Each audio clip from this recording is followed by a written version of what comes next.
The fastest way to expose arrogance is to ask it to read the first page.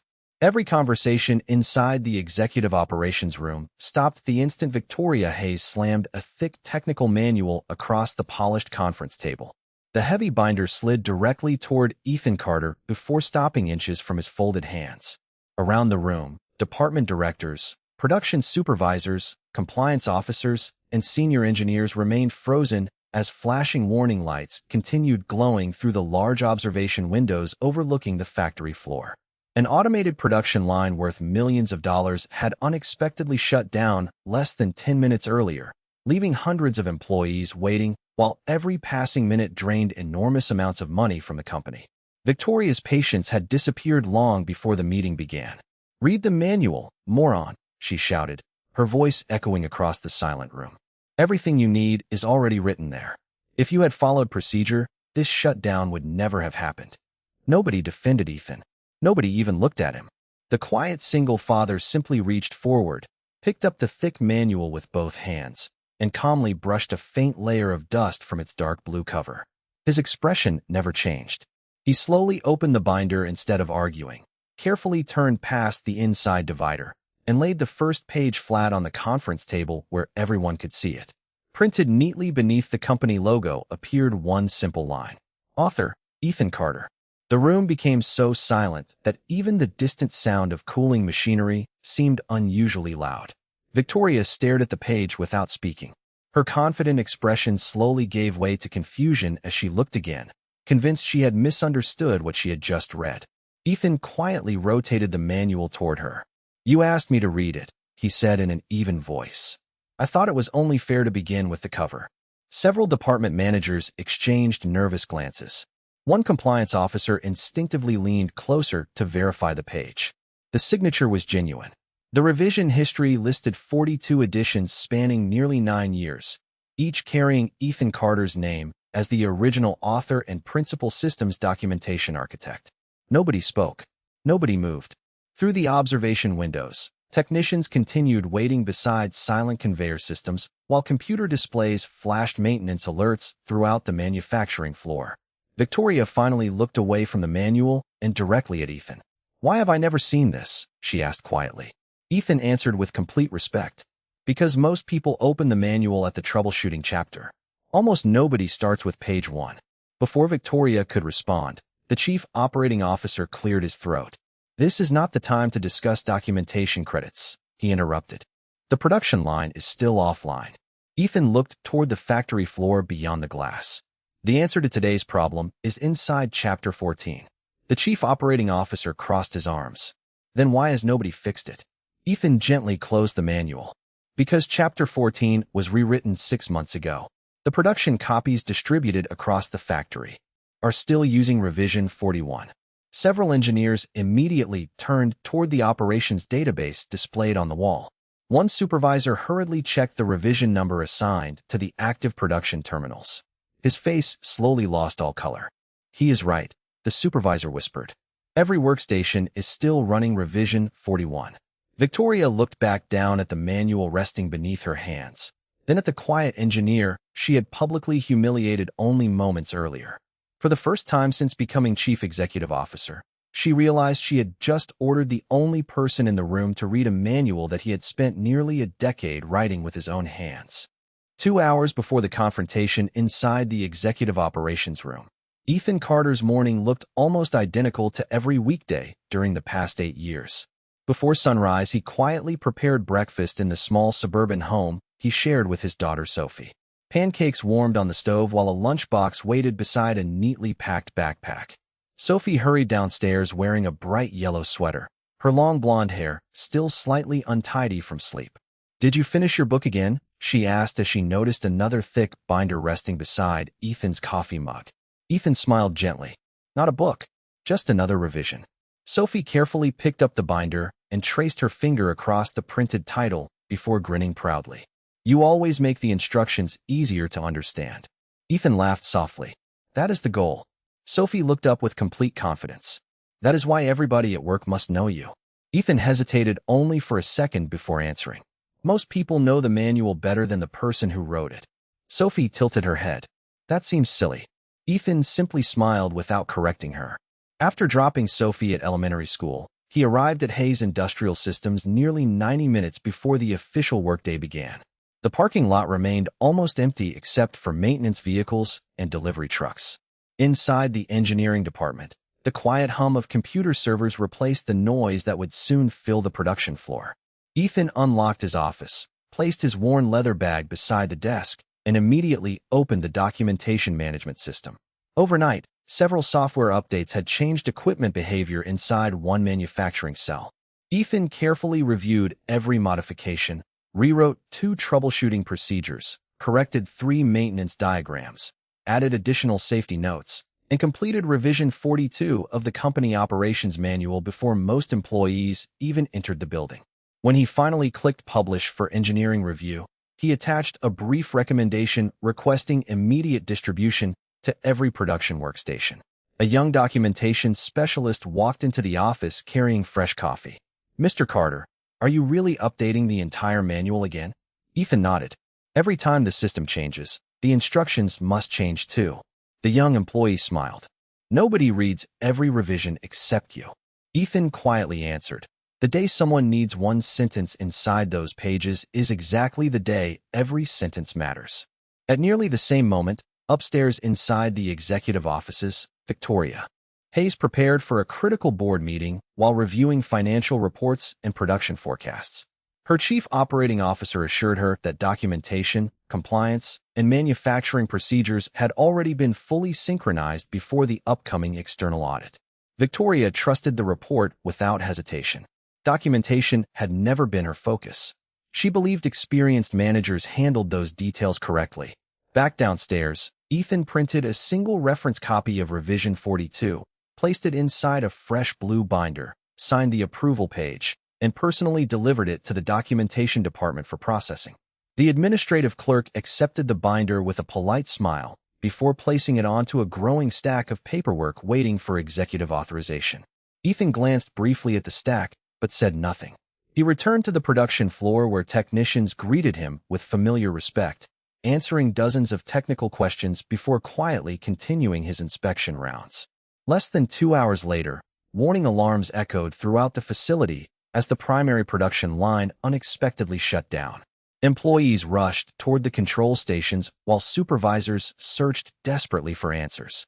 High above the factory floor, the unopened blue binder containing Revision 42 remained resting exactly where Ethan had left it, waiting silently beneath dozens of other documents that nobody considered urgent until everything suddenly stopped working. Back inside the executive operations room, nobody seemed willing to break the heavy silence that settled after everyone discovered Ethan Carter's name printed on the first page of the operations manual. Victoria Hayes remained standing beside the conference table, her eyes moving repeatedly between Ethan and the binder resting in front of her. The production line was still offline. Warning indicators continued flashing across large monitoring screens mounted along the wall. Every passing minute increased financial losses, yet nobody reached for a keyboard or issued another order. The chief operating officer finally stepped forward with forced confidence. "Documentation history is not today's priority," he insisted. "We need to restore production immediately." Ethan answered with the same steady tone he had maintained throughout the meeting. "Production will return when everyone follows the correct revision." The chief operating officer folded his arms. "Revision 41 has been operating for months." Ethan calmly replied. "Revision 42 replaced it this morning because the control software changed overnight." Several engineering supervisors immediately exchanged uncertain looks. One senior automation specialist opened the production database and searched the revision records. His fingers paused above the keyboard before he slowly looked toward Victoria. "The engineering server received Revision 42 at 6:42 this morning," he said quietly. "It was approved by documentation engineering." Victoria frowned. "Then why is the factory still using Revision 41? Nobody answered. The automation specialist continued searching through distribution records before his expression changed. The release authorization was never completed. Victoria turned toward the chief operating officer. "Who approves final distribution?" He hesitated for the first time. "Documentation administration reports through my office." Ethan remained silent. He never interrupted. He never attempted to accuse anyone. He simply waited while the system answered for itself. Victoria walked toward the large digital display and reviewed the approval timeline with growing concern. Every engineering revision had been completed correctly. Every technical review had passed. Every required signature appeared exactly where company policy demanded. Only one final authorization remained blank. The approval assigned to the Chief Operating Officer's department had never been completed. Through the observation windows, maintenance technicians continued standing beside silent conveyor systems, while production employees waited for instructions. Several forklift operators remained seated with unfinished shipments lined across the warehouse floor. The entire facility had become motionless because one document had stopped one step before reaching the factory. Victoria slowly closed her eyes before asking another question. How many revisions has Mr. Carter written? A documentation coordinator quietly opened the archive. 42 complete editions, more than 300 supplemental procedures, 187 maintenance bulletins, and every emergency recovery protocol currently used by the company. Victoria looked directly at Ethan. Did you write all of them yourself? Ethan answered honestly. With help from engineers testing the procedures. My responsibility was making certain every instruction matched the equipment exactly. One younger engineer spoke up from the back of the room. Whenever machines changed, Mr. Carter stayed late rewriting the manuals before anyone arrived the next morning. Another technician nodded. He always said people deserve instructions they can trust. Victoria stared at Ethan in complete disbelief. During years of executive meetings, she had approved budgets, expansion plans, acquisitions, and quarterly reports, yet she had never once asked who quietly maintained the documents every employee depended upon each day. The realization settled heavily across the room. The manual she had angrily thrown across the table had never been an ordinary binder. It represented nearly a decade of Ethan's knowledge, patience, and quiet dedication. Before anyone could speak again, another alarm echoed through the factory. A second production cell unexpectedly entered protective shutdown, and every operations monitor displayed the same message across bright red letters. Procedure required, revision 42. The second emergency shutdown changed the atmosphere inside Hayes Industrial Systems from tense to urgent. Across the production floor, warning lights flashed above silent equipment while hundreds of employees waited beside idle workstations. Through the towering glass windows of the executive operations room, everyone could see supervisors speaking into radios and maintenance technicians gathering around control panels searching for answers. Victoria Hayes looked at the operations dashboard as another financial loss estimate appeared in the corner of the display. Every passing minute cost the company thousands of dollars, yet the newest system alert repeated exactly the same instruction already visible throughout the factory. Procedure required, revision 42. The chief operating officer immediately stepped toward the central console and attempted to restart the affected production cells using the previous operating sequence. Every attempt failed. The warning message returned unchanged. One automation engineer quietly spoke. The control software is rejecting the older procedures. Another engineer added, the equipment recognizes only the newest documentation. Victoria turned toward Ethan Carter. Explain it. Ethan walked calmly to the digital operations display without showing frustration or satisfaction.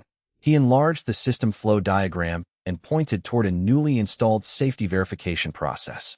The overnight software update introduced an additional validation checkpoint between calibration and production startup, he explained. Revision 41 instructs operators to bypass this checkpoint because it did not exist yesterday. Revision 42 introduces the new sequence. Victoria studied the diagram carefully, so every employee followed outdated instructions. Ethan nodded once. Correct instructions yesterday became incorrect instructions today. The room fell quiet again as the truth settled over everyone present. The documentation had never failed. The distribution process had. A veteran maintenance supervisor hurried into the room, carrying several printed manuals collected from different departments. He laid them across the conference table. Every binder displayed the same title, but each carried a different revision number. Ethan quickly separated them into two groups. These are current. These are outdated. Victoria immediately noticed that almost every production department had received the older version. She slowly looked toward the chief operating officer. How did this happen? He answered carefully. The distribution approval was delayed because we were preparing for next week's external audit. Ethan gently opened one outdated manual and then the newest edition. He placed both books side by side. Chapter 14, he said quietly. Every executive leaned forward. The older version contained 12 operating steps. The updated version contained 15, including the new validation sequence required by the software upgrade. Ethan pointed toward the additional instructions. Without these 3 steps, the equipment automatically protects itself by stopping production. Victoria looked around the room. Can we distribute the new revision immediately? Ethan answered honestly. The manuals can be distributed within minutes, but every supervisor must understand the changes before restarting production. A rushed instruction becomes another mistake. Nobody challenged him. Every engineer in the room understood he was protecting both employees and equipment. Victoria slowly closed the outdated manual still resting before her. Only hours earlier she had thrown it across the table in anger. Now she held it almost carefully, realizing that the company had never depended only upon machines. It depended upon accurate knowledge carried from one revision to the next by the quiet engineer she had barely noticed for years. Just as operations staff prepared to distribute revision 42 throughout the factory, an elderly documentation engineer entered carrying a sealed archive box. He placed it gently before Victoria and said, "Before anyone decides what happens next, I believe the chief executive officer should finally see who has actually been writing every manual since the company first opened its doors." The elderly documentation engineer slowly opened the archive box and carefully placed dozens of worn binders across the polished conference table. Dust rose gently from faded covers marked Revision 1, Revision 5, Revision 12, Revision 21, Revision 30, and every major edition leading to the newest manual resting beside Victoria Hayes. Each binder showed years of careful use. Each carried handwritten notes tucked between pages. Each displayed the same name beneath the company logo. Ethan Carter. Nobody inside the executive operations room spoke. The documentation engineer quietly opened the oldest manual and turned to the author page. This was written the year the company opened its first production line, he explained. He opened another binder from several years later. This revision introduced the emergency shutdown procedures after new equipment arrived. Then another. This one prevented 2 major compliance violations during the federal inspection. He continued placing manuals across the table until nearly a decade of company history stretched before every executive. Victoria slowly walked beside the row of binders, reading each publication date one after another. Every edition listed Ethan as the principal author. Every technical improvement reflected years of patient work hidden behind ordinary office doors. "How many people know this?" she finally asked. The documentation engineer answered honestly. "Every engineer who has been here longer than 5 years. We assumed executive leadership already knew." Victoria looked toward Ethan with growing disbelief. "Why did you never tell me?" Ethan remained calm. "The manuals were never written to make me visible. They were written to keep everyone safe." The room became quiet once again. Through the observation windows, employees continued waiting beside silent production lines while maintenance crews prepared to distribute the updated procedures. The chief operating officer suddenly stepped forward. "Regardless of who wrote the manuals, we still have an operational crisis." Before anyone else could respond, a veteran automation engineer quietly interrupted. "With respect, this crisis exists because the newest manual never reached production." He opened the electronic approval history displayed on the wall. Every engineering review showed complete approval. Every technical signature appeared exactly where company policy required. Only one final authorization remained incomplete. The electronic record identified the pending approval as belonging to documentation administration under the authority of the chief operating officer. Several department managers silently looked toward him. Victoria carefully examined the timestamp. Revision 42 had been waiting for release since early that morning. The chief operating officer spoke carefully. "We postponed distribution because I wanted every document packaged together before the audit." Ethan quietly replied. The software update could not wait for the audit schedule. No accusation appeared in his voice. Only simple fact. Victoria closed the oldest manual and gently rested her hand upon the cover. 9 years, she whispered. 9 years of revisions, and I never once read the first page. The documentation engineer offered one final binder from the bottom of the archive box. Unlike every previous edition, this one contained handwritten comments from factory supervisors, maintenance technicians, and engineers thanking the anonymous author for making difficult procedures understandable. None of them realized the quiet single father standing only a few feet away had personally answered their questions, rewritten confusing sections, and improved every revision through years of careful listening. Victoria slowly handed the binder back to Ethan. "I owe you more than an apology," she said quietly. Before Ethan could answer, every production monitor throughout the building suddenly displayed the same urgent notification. External compliance auditors had arrived nearly 3 hours ahead of schedule, and they were already requesting the complete documentation history, beginning with Revision 1. The unexpected arrival of the external compliance auditors instantly changed the priority of every executive inside Hayes Industrial Systems. Production remained partially suspended, employees waited across the factory floor, and now the company's documentation process would face its most thorough examination in years. Victoria Hayes immediately welcomed the audit team into the executive conference room, while department managers hurriedly gathered records, approval logs, maintenance reports, and documentation archives. Ethan Carter quietly stood near the back of the room, saying nothing unless someone asked a direct technical question. The lead auditor, a calm woman with decades of manufacturing experience, placed the newest operations manual on the conference table before opening directly to the author page. She looked toward Victoria.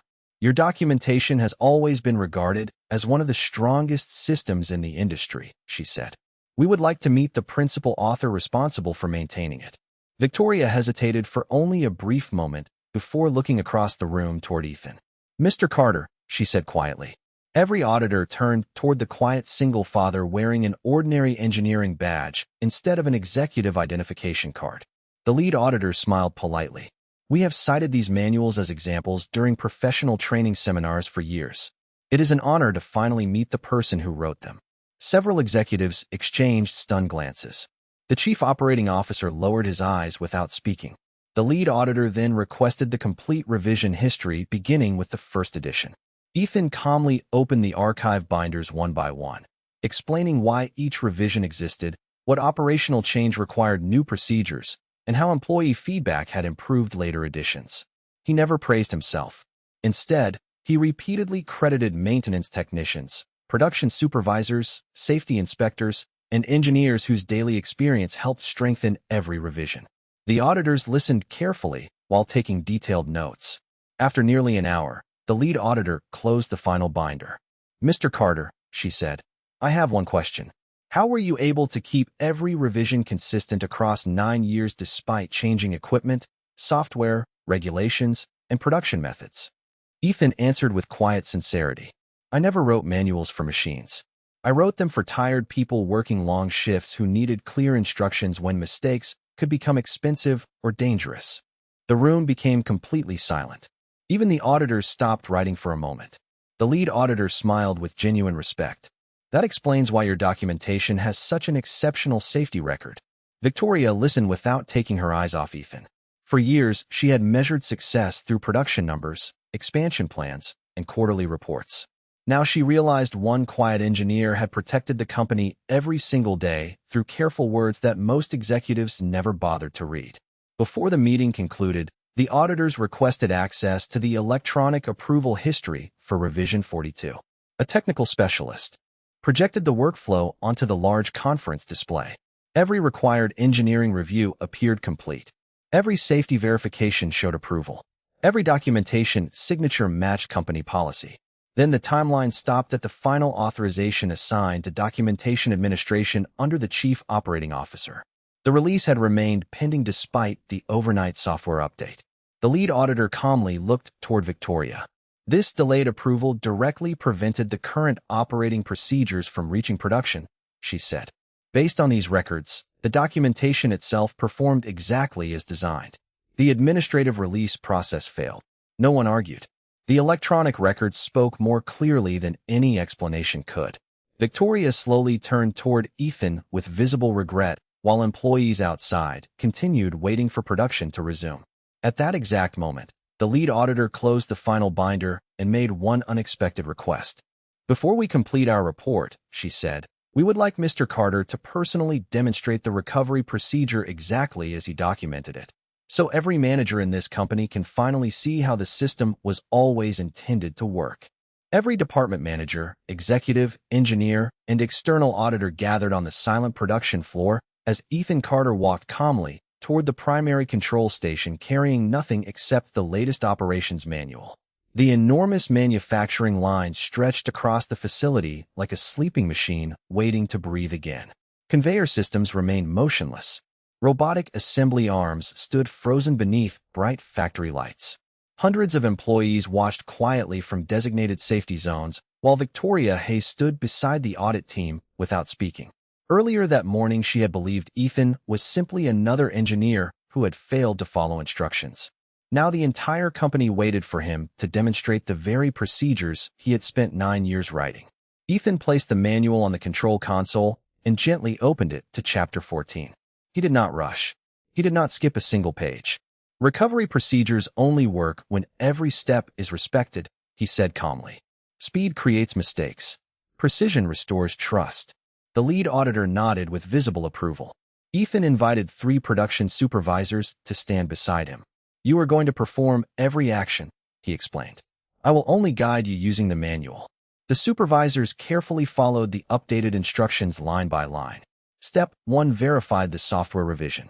Step 2 synchronized the validation checkpoint introduced during the overnight update. Step 3 confirmed safety communication between every production cell. Step 4 completed the equipment calibration sequence newly added in revision 42. Every instruction matched the live system exactly. Large monitoring screens throughout the factory slowly changed from red warning indicators to yellow preparation status. Employees watched every transition with growing hope. Victoria quietly noticed something she had never considered before. Ethan never looked at the equipment while explaining the procedure. His attention remained on the supervisors reading the manual. He was not teaching machines. He was teaching people. One nervous supervisor accidentally reached toward the next instruction too early. Ethan gently raised one hand. Please finish the verification first. The supervisor immediately corrected the sequence. Thank you, Ethan said with genuine respect. The manual assumes good people can become distracted under pressure. That is why every confirmation exists. Several auditors exchanged impressed smiles while recording observations. After the final verification, Ethan looked toward the lead supervisor. You may authorize startup. The supervisor pressed the illuminated confirmation button. For one quiet second, nothing happened. Then the massive conveyor system slowly began moving. Robotic assembly stations awakened one after another. Green indicators replaced warning lights across every production monitor. Pallets advanced smoothly through the first manufacturing cell.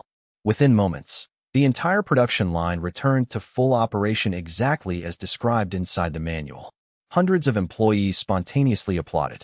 Maintenance technicians smiled with visible relief.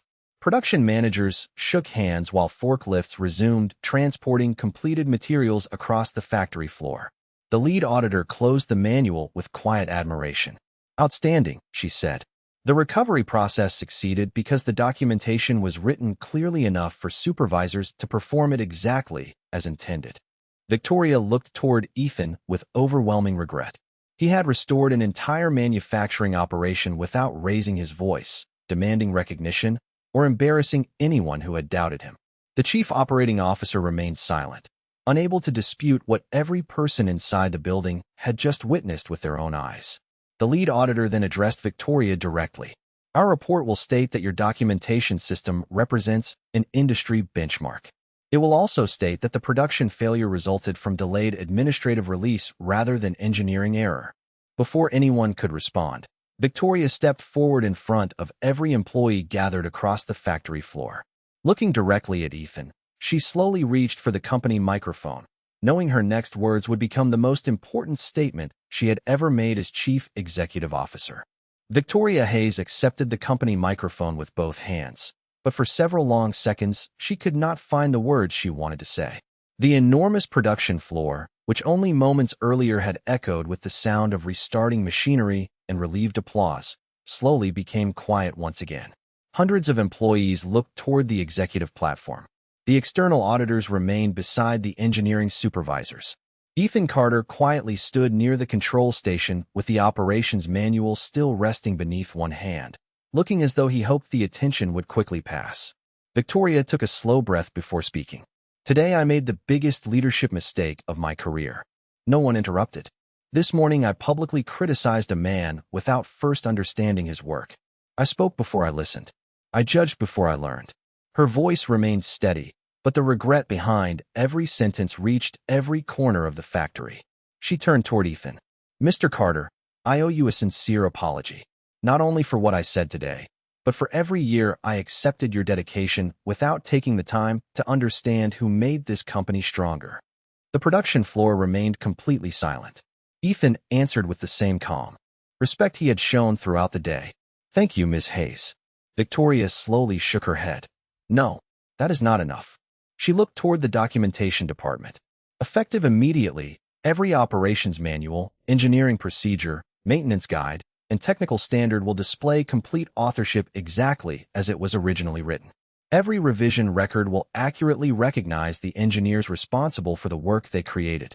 A wave of surprised whispers moved through the employees. She continued, an internal review will begin today to examine why Revision 42 remained blocked despite engineering approval. Administrative processes exist to support expertise, never to silence it. The chief operating officer lowered his head without offering any objection. The electronic approval records had already established the facts more clearly than any explanation could. Victoria then walked down from the executive platform until she stood directly before Ethan. Would you accept my request to lead a complete review of our documentation system? Ethan looked briefly across the production floor where technicians had already resumed normal operations. I will help improve the system, he replied quietly. That has always been my job. Victoria smiled for the first time that day, although her expression still carried visible humility. Then beginning today, it will also be your responsibility to help us improve our leadership. The lead auditor nodded with approval. Recognition based upon demonstrated expertise is always a sign of a healthy organization. Before the gathering concluded, one young engineering intern stepped forward carrying a newly printed copy of Revision 42. Mr. Carter, he asked nervously, would you mind signing this? Ethan looked surprised. Why? The young engineer smiled. Because I want to remember the day I learned that the first page matters just as much as the last. Quiet laughter spread through the crowd. Ethan signed the inside cover instead of the title page. Do not remember my name, he said kindly. Remember to read carefully enough that nobody's work becomes invisible. Even Victoria smiled at those words. As employees slowly returned to their departments, many stopped beside Ethan simply to shake his hand or quietly thank him for manuals they had relied upon for years without knowing who had written them. Watching from a short distance away, Victoria realized genuine respect could never be demanded by authority alone. It had to be earned through consistent action, quiet integrity, and the willingness to place other people before personal recognition. Later that evening, after the factory finally returned to normal operations, Victoria requested access to every original document Ethan had written during the past 9 years, determined to understand the remarkable story she should have discovered long before opening the first page. 1 year later, the first page of every technical manual inside Hayes Industrial Systems told a very different story. Beneath the company logo, printed in clear black letters, every newly published edition carried the same line that had once gone unnoticed. Principal author, Ethan Carter. No employee needed to search through revision history anymore. No engineer wondered who had created the procedures protecting thousands of people each day. Recognition had finally become part of the documentation itself. The company had changed in ways far beyond new manuals. Every engineering revision now required open review sessions where technicians, supervisors, maintenance specialists, and documentation writers worked together before any procedure reached production. Every employee responsible for improving a process received proper acknowledgement. Victoria Hayes personally attended many of those meetings, listening far more than she spoke. She had learned that leadership began with understanding the people whose work rarely appeared in quarterly reports. Ethan accepted his expanded responsibilities without changing the quiet routine that had defined his life for years. Every morning still began before sunrise with breakfast beside Sophie, followed by the familiar drive to school before arriving early at the factory. He still walked through the production floor greeting technicians by name. He still carried a notebook filled with handwritten observations collected from employees who believed every procedure could become a little clearer. The only visible difference was that people no longer walked past him without recognizing his contribution. They greeted him with genuine respect earned through years of steady service rather than sudden recognition. One afternoon, the company introduced a new engineering development program for young technical employees. Victoria stood before a room filled with recent graduates and experienced mentors while holding the latest edition of the operations manual. "The first lesson we teach here," she said with a warm smile, "is to understand the person behind the knowledge before assuming you understand the knowledge itself." She invited Ethan to stand beside her. The room erupted into sincere applause. Ethan waited until the applause faded before speaking. "Good documentation is not about proving how much the writer knows," he said calmly. "It is about helping the next person succeed without fear or confusion." The audience listened with complete attention. Later that evening, Sophie visited the company after school for the annual family appreciation event. Victoria welcomed her personally before handing her a freshly printed copy of the newest manual. Sophie opened the cover exactly where her father had always begun. She smiled proudly when she saw his name printed beneath the company logo. "Now everybody will know," she whispered. Ethan smiled gently. "What matters most is that everybody can trust what they read." Victoria looked toward both of them and quietly replied, "And now they can also trust the people who wrote it." As employees gathered for a group photograph inside the brightly lit manufacturing facility, the lead external auditor returned to present the final compliance report. Hayes Industrial Systems had received its highest documentation rating in company history. The report praised technical excellence, transparent leadership, and a culture that valued integrity above personal pride. Victoria accepted the certificate before immediately placing it into Ethan's hands. "This belongs with the people who built it," she said sincerely.